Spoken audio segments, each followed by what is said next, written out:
Now, that horrific shooting was in the United States, but that kind of assault is not exclusive to the U.S. Just last year, 4 members of a Muslim family were killed in a truck attack in London, Ontario. In 2017, a gunman opened fire in a Quebec mosque, killing 6 people.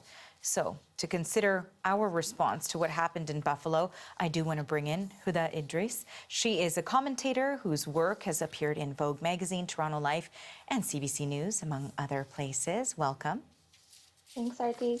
And Timothy Bryan. He is an assistant professor in the Department of Sociology at the University of Toronto. Hello to you, Timothy.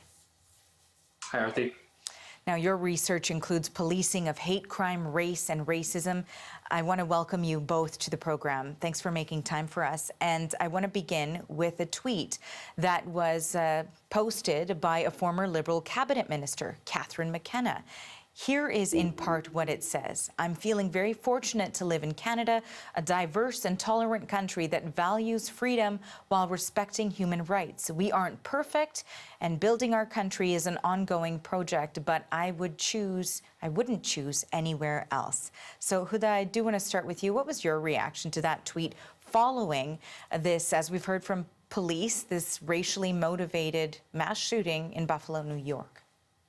Yeah, timing is everything, and I think it's really unfortunate that every time there is an incident in the U.S., a hate crime, a mass shooting, an insurrection, immediately Canadian politicians and leaders say, well, isn't it great how we live in Canada and how we have none of those problems, which of course we know is decidedly false. I'm just not sure what drives that need for moral superiority in this context. It doesn't make any sense to me. And Timothy, I wanted your reaction as well. Yeah, I mean, it's much of the same.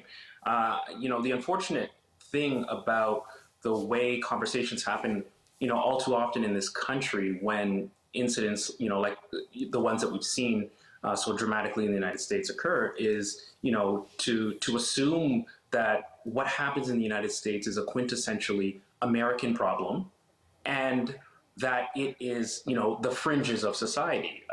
And I think that what we need to do in this country is really ask ourselves some hard questions and to deal with what is an uncomfortable reality that, the things that we see happening in the United States are not American phenomenon, that they, as you've said before, happen here in Canada. And unfortunately, they may be far more mainstream than we would like to believe.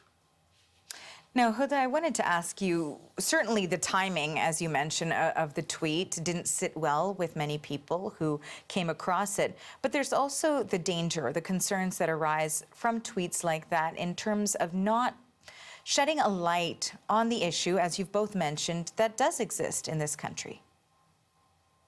Yeah, I think it's really interesting how we continue to almost avoid that this is a problem or even deflect any of the problems that happen in Canada to being, some things that just kind of seeped in from the US versus things that actually originate in Canada. We have a huge white supremacy problem. We saw that not that long ago. So we're talking about, attacks against Muslim communities for sure. But earlier this year, we saw a convoy basically occupying downtown Ottawa and with Confederate flags, with swastikas. Is that not, some of the leaders of that convoy were actually people saying, yeah, the Anglo-Saxon race is actually a more superior bloodline. I'm not sure how much more white supremacist we could get. And I'm not sure why our leaders are so hesitant to call that out. I wish they would have said nothing, actually, at this time. And Tim, I do want to go back to you. This is something that, of course, you research quite extensively. We know that there was a report that came out recently involving Canada's military, that there's widespread systemic racism within that particular organization as well. So is there a way here to look at what's happening in the United States as an example that we can learn from? Could the intensity of which we see things like this happening there, could that become a reality here? Well, I think that all of that starts with an honest conversation about the issue, about the matter.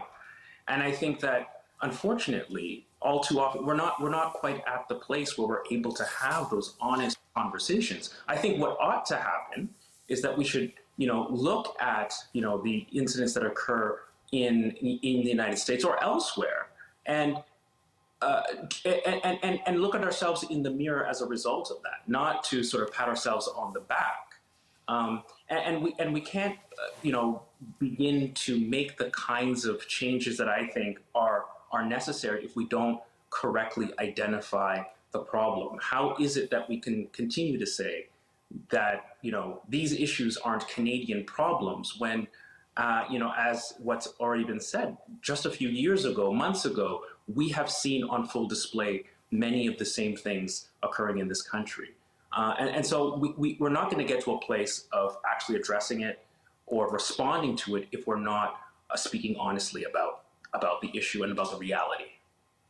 But Arthi, I would argue we're already seeing the intensity in Canada. We're a much smaller population than the United States. And if you look at the amount of hate crimes and the increase in hate crimes against all sorts of groups, it's been on a rise. And I do think we're seeing the intensity. We're just, for whatever reason, unwilling to address it and acknowledge it and actually do anything about it.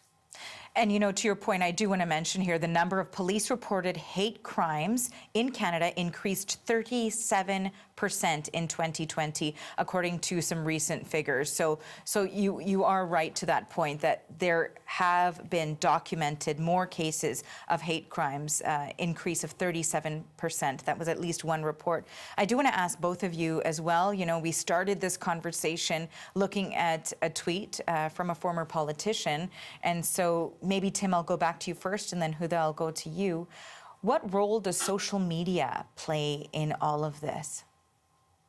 Yeah, I think that's a great question. I mean, of course, social media provides a platform for people to reach other people that perhaps they wouldn't otherwise, right? Or it gives individuals a platform to spread a message to a wider audience than perhaps would have originally heard the message.